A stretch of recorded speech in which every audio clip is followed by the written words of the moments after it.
Naola Shakira, gadis kaya dan polos yang jatuh hati pada Dante. Bodyguard yang ditugaskan sang papa untuk menjaganya. Ia tak peduli pada usia pria itu yang telah mencapai kepala tiga. Dengan terang-terangan ia mengejar cinta dan memamerkan pada teman-temannya. Dante Arais, pria dingin dengan tubuh sekuat baja. Ia tak pernah berharap jatuh hati pada anak usia belasan tahun. Ia hanya ingin mendapatkan uang agar bisa memberikan keluarganya hidup yang layak. Hingga suatu hari terjadi sebuah insiden yang membuat Naola membenci Dante. Semua berbanding terbalik, Dante kembali mengejar cinta Naola. Akankah Dante berhasil memenangkan hati Naola lagi atau sebaliknya? Insiden apa yang membuat Naola membenci Dante? Penasaran dengan kisah mereka berdua? Langsung saja kita masuk ke ceritanya. Haduh, sakit. Naola berdiri di ambang pintu kamar Dante, ia terus meringis keras. Namun, pria itu tak juga memperlihatkan batang hidungnya. Gadis itu tak tahu lagi harus berbuat apa. Setelah hampir 1 jam mondar-mandir di ruangan itu, akhirnya ia pun memilih pergi karena sakit giginya tak bisa lagi ditahan. Gadis berusia 17 tahun itu duduk di sofa ruang tamu. Ia menutup wajahnya dengan telapak tangan. Keringat dingin telah mengalir, membasahi leher kaos abu-abu yang dikenakan. Beberapa menit berlalu, ia kembali melepaskan tangan dari wajah. Ia meringis kecil dan menarik napas dalam-dalam. Naola mengambil tas kecil yang diletakkan di atas meja ruang tamu. Tadinya ia berharap Dante mau mengantarkan atau sekadar memberikan obat pada giginya. Gadis itu berjalan keluar sambil menyeka air mata yang menetes. Sekali lagi, ia menoleh ke belakang. Berharap ada keajaiban, tiba-tiba Dante berlari padanya. Hah? Mustahil. Naola tersenyum miris. Biasanya ia tak terlalu kecewa pada sikap Dante. Tetapi malam ini giginya benar-benar sakit. Sakit. Ia terisak pelan. Tubuhnya bahkan sudah bergetar hebat. Ma. Kepala Naola terasa berat, ia tak bisa lagi menahan. Pandangannya memburam seiringan dengan bayangan seseorang mendekatinya. Tanpa kata-kata pria itu langsung menggendong Naola kembali ke rumah. Gadis itu sedikit berontak saat ia membuka mata, tetapi ia tak punya tenaga. Tubuhnya diletakkan di atas sofa, pria itu mengambil telepon rumah dan menghubungi seseorang. Naola sempat mendengar pembicaraan mereka, dokter akan segera datang. Naola memejamkan mata, ia bisa merasakan embusan angin malam dari pintu depan yang terbuka. Tangan gadis itu masih ditumpukan pada dagu kanan, air matanya tak lagi mengalir. Dokter akan datang. Naola sangat kenal suara itu. Siapa lagi kalau bukan Dante, hanya ada mereka berdua di rumah itu. Naola adalah putri tunggal Pak Mahameru, pebisnis terkaya di kota itu sejak beberapa tahun terakhir. Sang papa kerap kali melakukan bisnis di luar negeri. Mama Naola sudah meninggal sejak 2 tahun lalu. Ia hanya tinggal bersama Bi Araya, pembantu rumah tangga, dan Dante, bodyguardnya. Tak lama kemudian, Dante beranjak dari samping Naola. Terdengar ia berbincang dengan seseorang di teras. Naola bisa merasakan yang datang adalah dokter panggilan Dante. Nona. Suara Dante terdengar lembut. Naola membuka mata perlahan, tatapannya langsung pada mata Dante. Saya periksa dulu, ya, Non. Dokter itu mulai memberikan perintah agar Naola menyandarkan badan dan membuka mulut. Gadis itu tak menyahut, langsung melakukannya. Beberapa menit berlalu, dokter pun selesai memeriksa. Ia berbicara pada Dante, agak jauh dari Naola. Gadis itu tak lagi bersuara, memilih diam sampai Dante kembali ke dekatnya. Ia melirik ke depan, dokter sudah pergi. Besok-besok jangan makan coklat lagi. Dante menyodorkan obatnya. Naola tersenyum aneh. Emangnya om peduli apa? Dante tak berekspresi. Ia memilih bangkit dan meninggalkan Naola sendirian. Naola menatap obat yang telah diresep dokter dan melemparkannya ke lantai. Nyeri di gigi tak lagi ia pedulikan, kini hatinya lebih nyeri. Salahkah ia berharap lebih? Salahkah ia berharap pria itu memberikan perhatian padanya? Ia menghempaskan badan ke sofa dan membuang napas kasar. Di dapur, Dante mencampur air panas dengan air dingin ke dalam ceret dan menaruhnya di atas nampan beserta 1 gelas bening. Ia berjalan dengan tegap ke ruang tamu dan melihat gadis yang dijaganya melemparkan obat di lantai. Pria itu terdiam sesaat sebelum kemudian meletakkan gelas itu di meja dan mengambil obat dari lantai.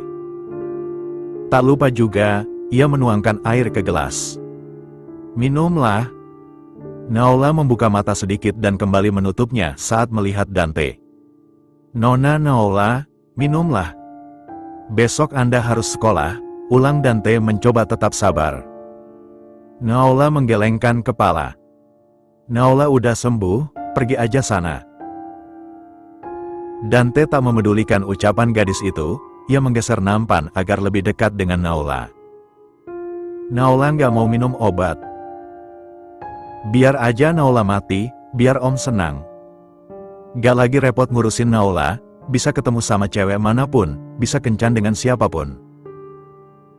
Abis itu bisa juga nikmatin harta keluarga Naola." Pekik Dante. Ia mengepalkan tangan, dari tadi ia telah mencoba sabar. Darahnya mendidih mendengar kata demi kata yang dilontarkan gadis itu. Naola sontak terdiam, tubuhnya bergetar melihat kepalan tangan Dante. Tangannya bergerak mengambil minum dan obat dari atas meja, menelannya satu persatu. Setelah selesai, gadis itu beranjak dan berlari ke kamarnya. Dante tak bereaksi, tetap diam di tempatnya berdiri tadi. Pria itu sendiri kadang tak paham dengan dirinya. Setiap kali ia melihat Naola sakit, ia kesal dan ingin marah. Ia tak suka, tetapi gadis itu selalu saja melakukan dan mengatakan hal-hal yang tak berguna. Sial! Dante menendang meja ruang tamu. Ia membuang napas kasar dan menghempaskan diri di sofa. Kejadian tadi masih membuatnya merasa bersalah, sekarang tambah lagi dengan pekikannya yang membuat Naola takut. Bukan tak peduli, tetapi ia hanya berpegang pada prinsip diri. Tugasnya untuk melindungi, bukan mengobati apalagi memberikan perhatian pribadi. Entahlah, Dante tak paham dengan situasi kini. Ia seolah dipermainkan oleh keadaan. "Kamu hanya perlu menjaga putri saya, ingat hanya menjaga bukan menyentuhnya." Kalimat Pak Maheru terngiang-ngiang di telinganya. Pria 30 tahun itu memejamkan mata, menetralkan rasa yang menggema. Ia telah berjanji tak akan pernah menyentuh, apalagi jatuh hati pada gadis itu. Lalu apa ini? Bukan kali pertama ia bekerja jadi bodyguard. Namun, baru kali bertemu majikan yang membuatnya stres dan tak karuan. Saat itu pula, telepon rumah berdering. Dante segera bangkit dan menjawab panggilan. Dokter yang tadi menangani Naola memberitahukan Dante beberapa pantangan. Makanan dan minuman yang tak boleh dikonsumsi. Dante hanya menyimak satu persatu. Setelah dokter itu menjelaskan segalanya, Dante pun memutuskan panggilan. Ia berjalan tegap, derap kakinya terdengar karena ia mengenakan sepatu boots. Sesampainya di depan pintu Naola, diketuk pelan. "Nona?" Tak ada sahutan membuat Dante berhenti bersuara. Ia berpikir gadis itu pasti telah tidur karena pengaruh obat yang tadi diminum. Dengan begitu, pria itu bisa lebih sedikit lega. Dante pun memilih berdiri di depan pintu, menjaga. Setiap malam itu yang selalu dilakukan. Tentunya tanpa sepengetahuan Naola. Gadis itu hanya tahu Dante menjaga dan mengawasi kala ia sekolah ataupun keluar rumah. "Kamu tidak boleh jatuh cinta padaku. Jangan pernah." Dante berucap pelan, sekejap dipejamkan matanya. Ia menarik napas dan membuangnya. Naola turun dari mobil dengan senyum merekah. Tatapannya mengedar ke seluruh penjuru sekolah yang akan ditempati. Ia sangat senang, sekolah itu merupakan impiannya. Sayang sekali, baru kali ini sang papa memberikannya izin pindah sekolah. Gadis itu melirik ke dalam mobil, Dante masih memegang setir. Tatapannya entah kemana, tak dapat terlihat karena ditutupi kacamata hitam.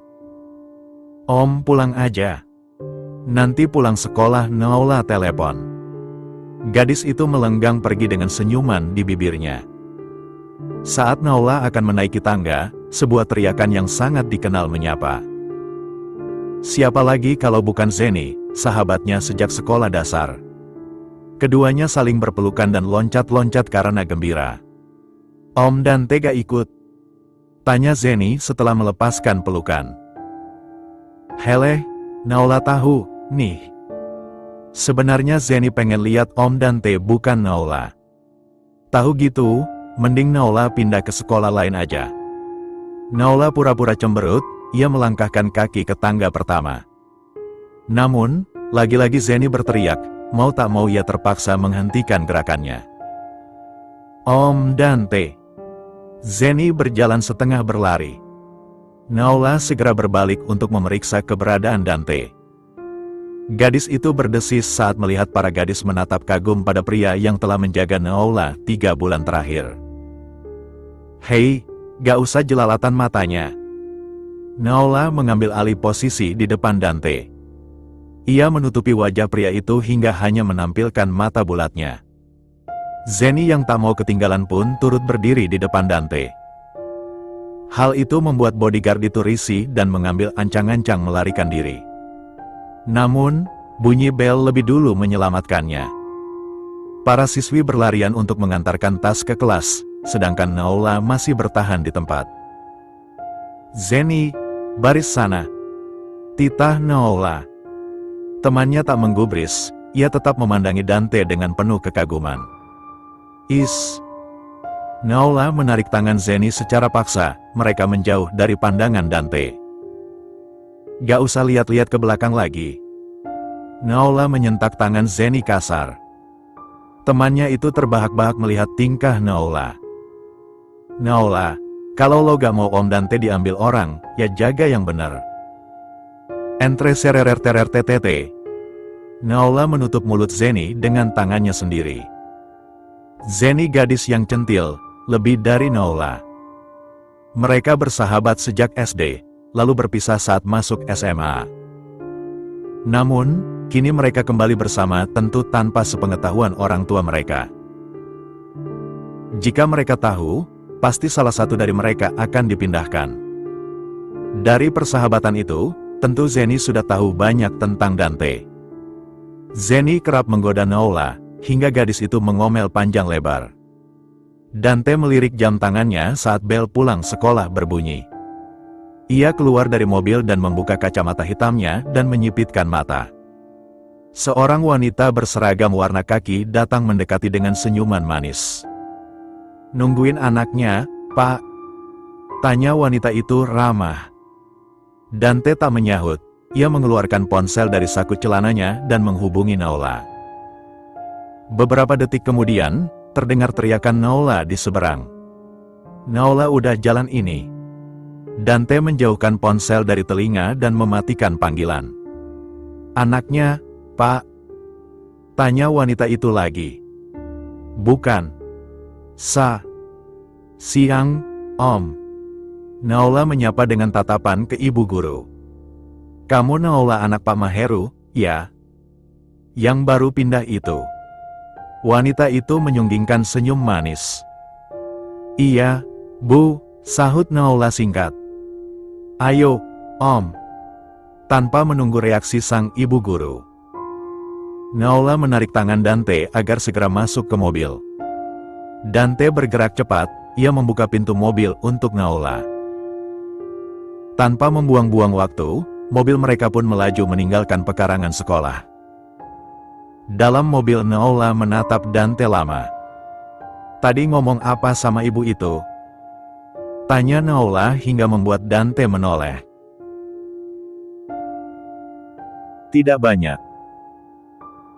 Hanya bertanya saya jemput siapa. Naola memajukan duduknya. Terus Om jawab apa? Bukan siapa-siapa. Dante berucap dengan pandangan lurus ke depan. Naola menghela napas panjang. Ya. Apa Nona lapar? Mau makan dulu? Tawar Dante. Nggak usah, langsung pulang aja. Naola ngantuk. Gadis itu menguap lebar. Ia kemudian menyandarkan badan di kursi dan mulai memejamkan mata. Dante mengangguk paham dan mempercepat laju mobil. Beberapa menit setelah itu, mereka tiba di lampu merah. Para pedagang jalanan berdatangan menawarkan jualan mereka. Dante tersenyum saat melihat bapak-bapak penjual martabak. Non, mau martabak? Dante melirik ke samping. Naola tidur sangat nyenyak, pria itu menggelengkan kepala dan membuka kaca mobil. Pak, martabaknya. Tukang martabak pun mengangguk dan mempersiapkan pesanan. Tak berselang lama, martabak sudah selesai dan diantar ke mobil. Dante menerima dan memberikan bayaran sesuai harganya. Lampu merah berganti hijau, mobil di belakang mulai membunyikan klakson. Dante pun tak kalah cepat melajukan mobil meninggalkan tempat itu. Non, bangun. Dante membangunkan Naola ketika hampir tiba di rumah. Gadis itu paling sulit dibangunkan kala siang hari. Beberapa guncangan tak dirasakan, hingga Dante membiarkan begitu saja. Setelah memarkirkan mobil di garasi, Dante keluar sambil membawa martabaknya. Ia membiarkan Naola tetap dalam mobil. Pria itu juga merasa lelah. Ia merebahkan badan di atas sofa dan memejamkan mata. Naola yang berada dalam mobil merasa panas. Ia membuka mata dan menatap sekeliling. AC mobil dimatikan, Naola tak ragu siapa yang bisa melakukan itu. Hanya Dante yang tak punya nurani. Gadis itu membuka pintu dan turun dari mobil. Dengan bibir mengomel ia menghempaskan tas sekolahnya di atas sofa. Melihat Dante tidur, ide jahil muncul di kepalanya. Namun, hidungnya mencium aroma yang sedap. Ia hampir berteriak karena kegirangan. Sepotong, 2 potong, 3 potong ludes ke mulut gadis itu. Martabaknya. Dante yang tiba-tiba bangun membuat Naola berhenti mengunyah. Pria itu merebut kotak martabak, tetapi sudah tak ada isi. Abis? Tanya Dante setengah percaya. Naola terkekeh kecil. Naola lapar, Om. Perlahan gadis itu berdiri dan melarikan diri ke kamar. Sedangkan Dante membuang napas berat. Rakus. Dante kembali menyandarkan badan di sofa. Perutnya mulai berbunyi, tetapi kakinya malas bergerak ke belakang untuk mengambil makanan. Sial. Pria itu akhirnya bangkit dan ke belakang. Ia tak mungkin menahan lapar seharian. Tadi pagi pun tak sempat sarapan gara-gara Naola minta diantar cepat. Di sekolah, ia merasa segan ke kantin berbarengan dengan anak-anak sekolah. Setengah hari hanya duduk diam dan main ponsel di mobil. Mas Dante, lapar, ya? Dante tersentak dan hampir menyemburkan nasi dari mulutnya saat asisten rumah keluarga Maheru datang. Wanita yang 2 tahun di atas usia Dante itu terkekeh geli melihat ekspresinya. Pelan-pelan saja, toh nggak ada yang rebut makanan Mas Dante. Dante memang biasa dipanggil Mas oleh wanita itu, tak heran karena mereka cukup dekat sebagai rekan kerja. Hap! Piring Dante terbang ke tangan lain, pria itu kaget bukan main saat Naola mengambil dan langsung menyantap makanan di piringnya. Naola! Pekik Dante, membuat Naola berhenti mengunyah dan menyodorkan kembali piring tersebut. Om marah-marah terus, nanti cepat tua, loh. Tatapan Naola beralih pada asisten rumah tangga mereka. Wah, kapan Bibi pulang? Gadis itu menghambur ke pelukan wanita yang setengah menganga melihat kejadian barusan. Bi Araya satu-satunya wanita di rumah itu, yang menemani keseharian Naola. Gadis itu sudah menganggapnya seperti keluarga sendiri. Baru saja, Non. Naola memejamkan mata dalam pelukan itu. Bibi kok gak bilang-bilang, kan, bisa dijemput sama Om Dante. Bi Araya terkekeh geli. Non kayak gak tahu Mas Dante aja. Lagian, Bibi diantar sama suami dan anak Bibi. Naola hanya mengangguk kecil, pandangannya berpaling ke arah Dante yang berdiri tanpa ekspresi. Om, pulang sekolah nanti anterin Naola ke toko buku, ya. Naola mau beli novel terbaru.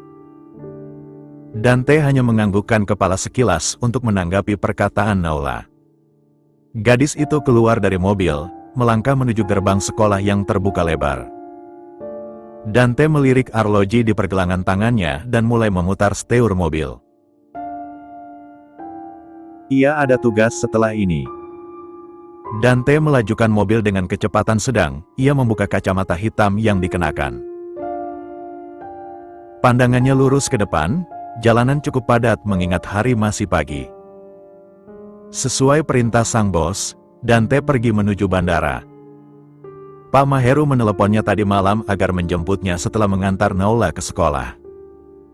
Dante mengedarkan pandangan hingga tatapannya bertemu dengan sosok yang sedang dicari. Namun, pria itu tak sendiri, ia bersama seorang wanita muda. Dante menghampiri. Selamat pagi, Pak, sapanya dengan hormat. Hei, Dante, kau sudah datang. Kau bawakan koper dan tas ini, masukkan ke jok mobil. Dante menganggukkan kepala, melakukan sesuai perintah. Pak Maheru menggandeng tangan wanita itu, tampak mesra. Akan tetapi, Dante tak terlalu mempedulikan. Toh, itu urusan mereka. Naola sekolah? Tanya Pak Maheru saat mereka telah meninggalkan area bandara. Sudah, Pak. Dante menjawab dengan tegas. Naola itu anak kamu, Mas. Wanita yang bergelayut di lengan Pak Maheru mengeluarkan suara. Pria berbadan gemuk itu menganggukkan kepala dan tersenyum manis. Iya, sayang. Tenang aja, dia anak yang penurut, kok. Gak bakal berani macam-macam. Wanita itu mengeratkan pelukannya pada lengan Pak Maheru lalu memejamkan mata. Dante melihat semua aktivitas mereka dari kaca mobil, tetapi sama sekali tak berkomentar. Dengan laju mobil yang lambat, entah kedua orang itu kelelahan atau apa, tampak mereka tertidur pulas. Hingga tiba di depan rumah megah milik keluarga Maheru, Dante membangunkan dengan cara sopan. Sudah sampai, Pak. Pak Maheru tampak menggeliat, ia melirik wanita di sampingnya yang masih tertidur. Dante, kau bantu saya angkatkan Indah ke rumah. Saya, Pak? Tanya Dante agak bingung. Lalu siapa lagi kalau bukan kau? Pak Maheru berdecak kesal dan menggeser kepala wanita yang disebut Indah itu. Dante tak lagi berkomentar, ia segera melakukan tugasnya setelah Pak Maheru turun. Di ruang tamu, Bi Araya sangat kaget melihat Dante menggendong seorang wanita. Ia menatap pria itu, begitupun sebaliknya. Keduanya seolah berkomunikasi dalam diam, hingga terdengar dehaman tuan rumah. Letakkan Indah di sofa saja. Dante melakukannya. Setelah itu, ia pergi keluar tanpa sempat menoleh pada Bi Araya yang memberikan kode meminta penjelasan. Dante memutar arah mobil, kembali ke sekolah Naola. Gedoran di kaca mobil membuat pria itu mengucek mata dan segera membuka pintu. Tampak Naola mendumel dan langsung masuk mobil begitu dibuka. Wajah gadis terlihat jelas aura kekesalan. Udah hilang seharian, sekarang malah tidur. Om mau makan gaji buta, ya? Mau pulang terus atau ke toko buku? Tanya Dante mengabaikan pertanyaan Naola. Pulang aja, males. Dante menganggukkan kepala dan langsung melajukan mobil untuk pulang. Naola tak lagi bersuara, tetapi bibirnya tak berhenti komat kamit. Pria itu menganggapnya seperti angin lalu. Om tadi kemana, sih? Nau nyariin, pengen makan bareng padahal. Lagi, Naula ternyata masih penasaran meski rasa kesalnya juga tak kalah besar. Saya menjemput Pak Maheru. Kalimat itu sontak membuat Naula segera menoleh. Papa pulang? Oh, masih ingat pulang ternyata. Suaranya melemah dan kembali membuang muka. Dante meliriknya sekilas, kemudian membuang napas pelan. Bagaimana respons gadis itu nantinya saat tahu kalau papanya punya wanita baru?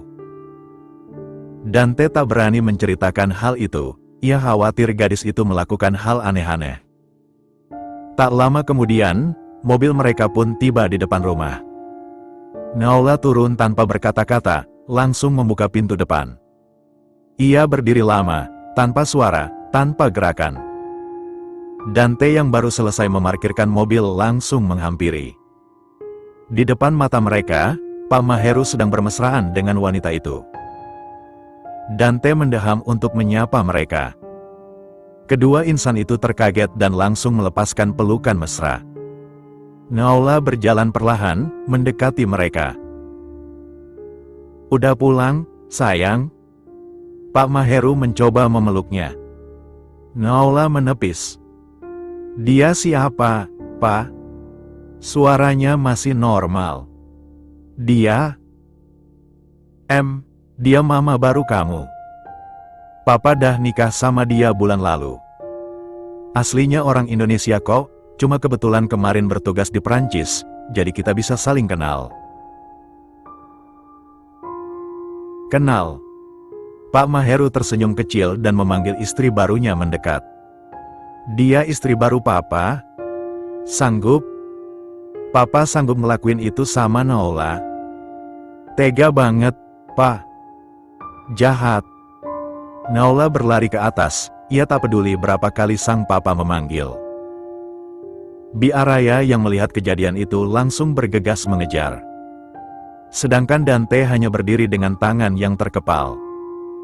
Entahlah, ia juga merasakan sakit. Hei, Dante. Kenapa diam saja? Cepat bantu Bi Araya menenangkan Naula. Dante tak menyahut, matanya berputar untuk menoleh pada Pak Maheru. Saya bodyguard, Pak, bukan pengasuh. Dante melangkahkan kaki keluar dari ruangan itu. Di teras, Dante menelepon Bi Araya menanyakan keadaan Naula. Terdengar seduhan wanita itu, ia mengatakan tak sanggup membujuk Naula. Dante, saya mau pergi dulu. Kau jaga rumah, mungkin kami akan pulang besok. Pak Maheru menggandeng tangan indah, dan meminta Dante mengeluarkan mobil lain dari garasi. Dante melakukan tugasnya tanpa protes. Setelah mobil Pak Maheru meninggalkan pekarangan rumah, Dante langsung berlari ke atas. Tampak Bi Araya kewalahan menahan tangan Naula yang tengah memegang benda tajam. Naula! Teriak Dante, ia langsung merebut benda itu.